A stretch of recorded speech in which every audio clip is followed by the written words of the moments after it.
Oke, Assalamualaikum warahmatullahi wabarakatuh. Welcome back to my channel teman-teman semua. Selamat datang juga untuk para pendatang baru di dunia teknik atau di dunia kreasi atau di dunia berkarya. Di video kali ini saya akan memperkenalkan khususnya ya kepada para pendatang baru, memperkenalkan jenis-jenis dari mesin bor tangan listrik ini agar tidak salah pilih dalam menentukan mesin bor yang baik dan pantas untuk kalian semua.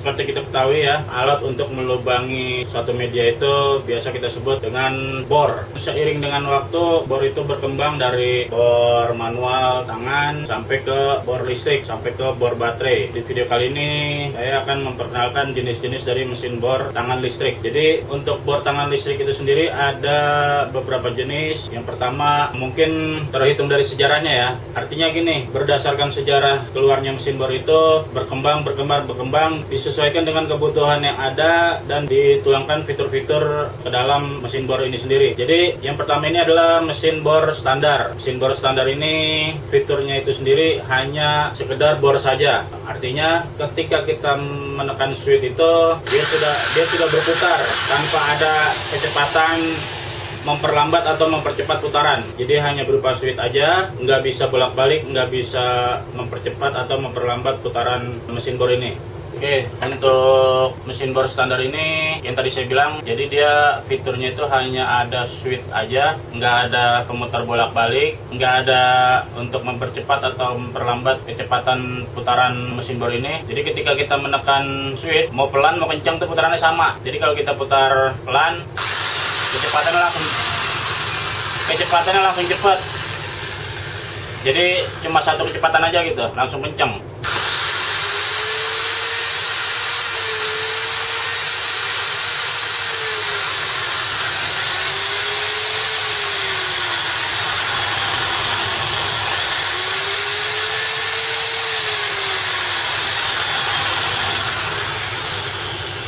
Jadi ini yang disebut mesin bor standar.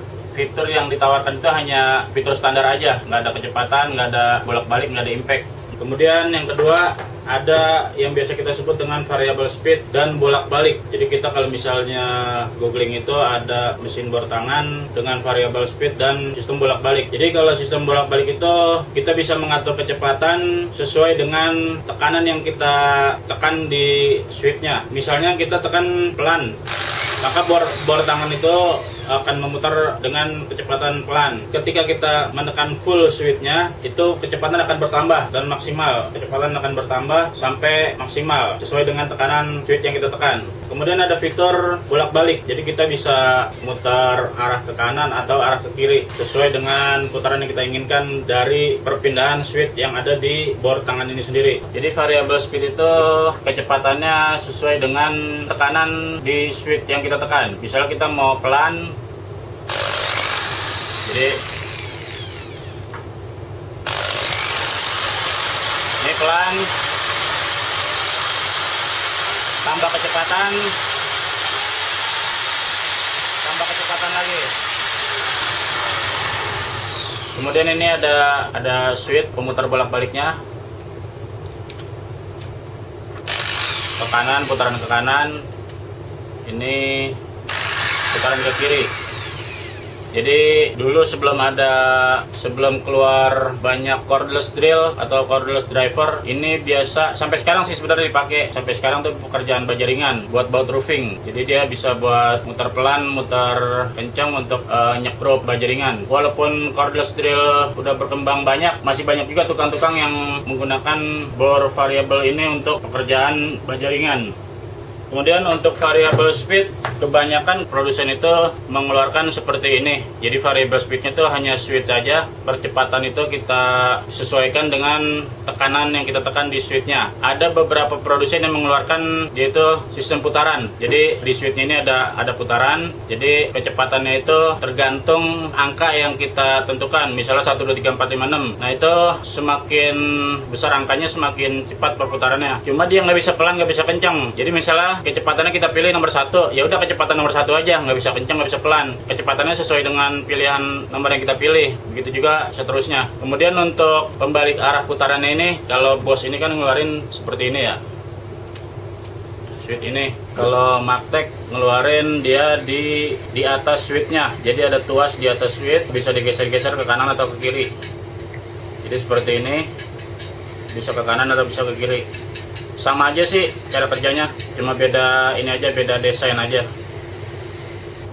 Kemudian yang ketiga itu ada bore impact. Bore impact ini fitur impact atau fitur tumbukan dari sistem mekanisme mesin di dalam mesin bor ini sangat berguna pada media beton. Jadi tembok-tembok biasa ya, kalau beton itu kan kerasnya benar-benar keras gitu. Jadi adukan semennya itu bukan biasa tapi benar-benar keras. Kenapa ada impactnya? Jadi dia untuk mempercepat masuknya mata bor ke dalam beton. Bore impact itu nggak jauh beda sama variable speed karena fitur variable speednya masih diterapkan di bore impact ini. Misalnya kayak gini, ini lebih smooth dari yang tadi variable speednya karena ini umurnya masih muda, yang ini udah agak lama jadi mungkin ada trouble di speednya. Nah, ini variable speednya pelan.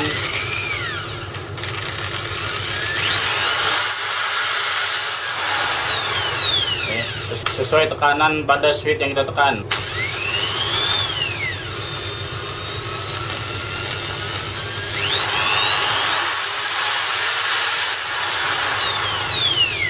Kemudian bolak-baliknya.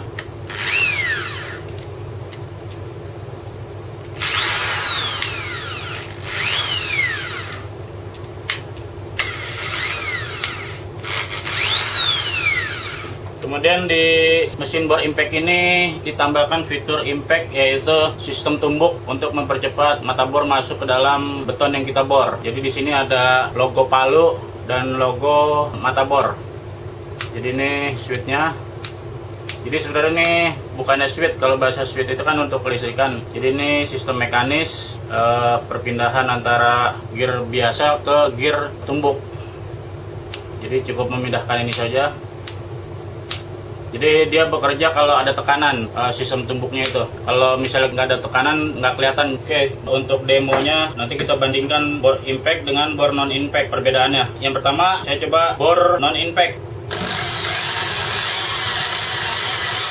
Jadi putarannya biasa aja, nggak ada ciri khas khusus. Kemudian kita coba bore impact. Sekarang kita coba menggunakan logo yang biasa dulu, yang bor. Sama seperti bor biasa, nggak ada ciri khas yang keluar. Sekarang kita pindahkan ke posisi palu. Sekarang kita coba. Nah, kelihatan kan kedengaran kan kayak ada krrr gitu kan, itu tandanya hammernya bekerja, sistem tumbuknya.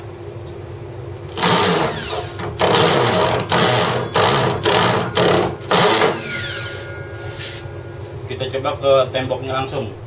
Sekarang ini menggunakan bore impact, posisi di logo paru. Sekarang kita coba bor.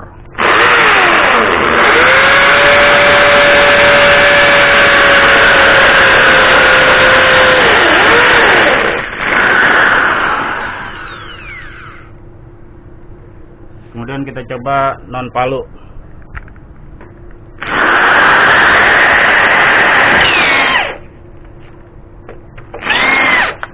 Kena besi kayaknya, karena ini di pinggiran benar.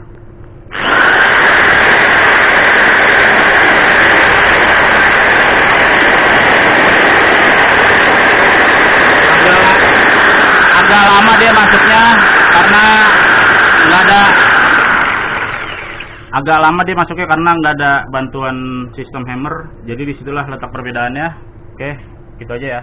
Kemudian ada mesin bor SDS, cuma saya nggak punya mesin SDS-nya. Saya juga tanya beberapa teman yang dekat sini, mereka juga nggak punya. Jadi kalau mesin SDS itu lebih ke pekerjaan konstruksi, nggak jauh beda sama mesin bor impact, karena mesin SDS itu fitur yang diutamakan itu memang impact-nya, dikhususkan juga untuk pekerjaan yang sangat berat, heavy duty. Biasa dipakai untuk konstruksi besar. Jadi kalau bor tangan ini bisa dibawa ke konstruksi besar, cuma nggak cocok aja kalau bor tangan yang biasa ini kita bawa ke pekerjaan konstruksi. Karena pekerjaan konstruksi itu memang membutuhkan power tools yang heavy duty, dan mesin bor SDS itu diperuntukkan khusus untuk konstruksi berat heavy duty.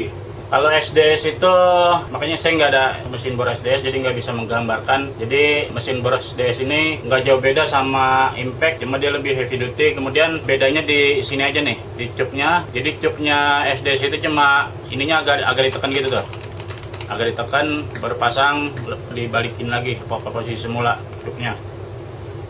Oke, begitulah kira-kira. Mudah-mudahan ada informasi yang bisa saya berikan. Jika bermanfaat silakan share, jika tidak bermanfaat abaikan saja. Jika ada pertanyaan, kritik dan saran silakan komen. Oke, sampai jumpa pada video berikutnya.